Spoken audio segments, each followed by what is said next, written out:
kebetulan hari ini saya lagi ada di Semarang, tepatnya di Hotel Novotel Semarang. Jadi tadi itu ada acara terkait dengan diskusi apa itu Forum Kader Norma Ketenagakerjaan, ya.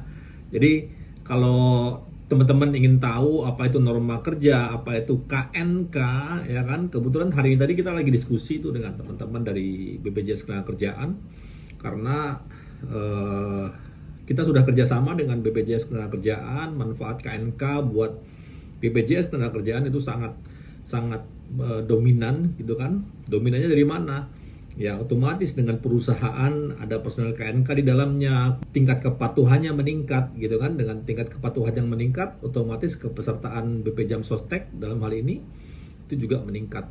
Maka sudah dalam beberapa tahun ke belakang kita ada kerjasama khusus dengan BPJS Ketenagakerjaan untuk terus sosialisasi terkait apa itu kader norma ketenagakerjaan yang ada di Indonesia. Ya. Nah, apa sih sebenarnya KNK?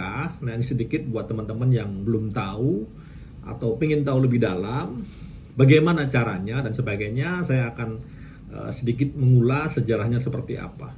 Ya, supaya ada gambaran juga buat teman-teman nanti mengajukan ke manajemen fungsinya untuk apa sih KNK itu gitu kan, supaya apa-apa yang kita lakukan, apa-apa yang kita ajukan kepada manajemen itu juga buat manajemen mengerti ya di mana KNK posisinya di perusahaan. Ya. KNK sendiri dimulai sejak tahun 2014, teman-teman. Ya, waktu itu ada Kepmen 257 tentang pedoman pembentukan kader norma ketenagakerjaan yang ada di Indonesia. Ya. Apa itu KNK? Semua diawali dengan teman-teman Kementerian Ketenagakerjaan pada saat itu berinisiatif untuk bekerja sama dengan beberapa international brand, ya, di mana international brand tersebut memiliki pabrik-pabrik atau perusahaan-perusahaan di Indonesia yang sudah menjalankan compliance dengan baik di perusahaan, ya. Nah, jadi awalnya ada dari sana.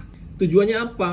Tujuannya adalah kita ingin lebih banyak perusahaan yang memiliki tingkat compliance yang baik. Tingkat compliance dalam hal norma ketenagakerjaan. Ya, kalau kita melihat kondisi yang ada saat ini, tingkat compliance atau tingkat kepatuhan dari perusahaan yang ada di Indonesia itu nilainya sangat kecil sekali ya. Persentasenya kecil banget. Kalau kita bilang tentang compliance, mungkin sekarang yang sudah comply itu hanya perusahaan-perusahaan yang mengerjakan international brand. Ya, saya nggak perlu sebutkan namanya. Nah, apa sih keuntungannya compliance?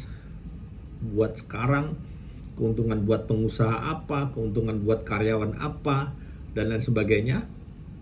Ya, kita akan bahas di video berikutnya di part 2. Oke, tapi sekali lagi teruskan nonton vlog ini karena saya akan menginformasikan apa itu KNK, manfaatnya buat perusahaan, manfaat buat kita sendiri seperti apa, dan utamanya manfaat buat seluruh karyawati yang ada di Indonesia, seluruh elemen pekerja yang ada di Indonesia. Oke, teruskan di part 2.